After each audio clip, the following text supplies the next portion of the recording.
Bagaimana menjawab syubhat bahwa apa yang dilakukan oleh sebagian manusia berupa demo dan lainnya adalah yang terbaik dalam kebangkitan Islam, bukan hanya duduk berdoa dan duduk di majelis ilmu.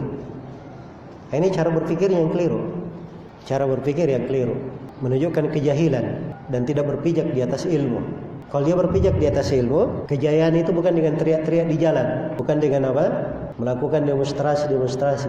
Mungkin sekejam-kejam pemerintah di masa ini tidak ada yang sekejam Firaun dan sezalim Firaun dalam menindas Bani Israel. Dan di tengah Bani Israel ada nabinya, Nabi Musa dan Nabi Harun.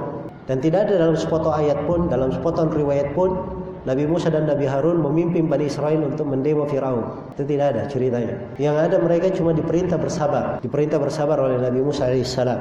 Dan memang di belakang kesabaran mereka itulah yang menyebabkan Firaun dan bala tentaranya dibinasakan. Hanya kesabaran. Jadi kalau bertanya, apakah bukan hanya duduk berdoa? Ya memang yang dilakukan oleh Nabi Musa dan Bani Israel cuma itu saja. Mereka bersabar, berdoa. Karena itu doanya Nabi Musa ada di dalam Al-Quran, mendoakan kebinasaan untuk Firaun. Sebagian ahli tafsir menyebutkan bahwa doanya sudah dikabulkan. Ya, dan Firaun dibinasakan 40 tahun setelahnya, padahal sudah dikabulkan doanya. Ya, dan di ayat di surah Al-A'raf ketika disebutkan kebinasaan Firaun, Allah berfirman, "Wa awrathnal qaumal ladzina kanu yustad'afuna masyariqal ardi wa magharibaha allati barakna fiha wa tammat kalimatu rabbikal husna ala bani israila bima sabaru."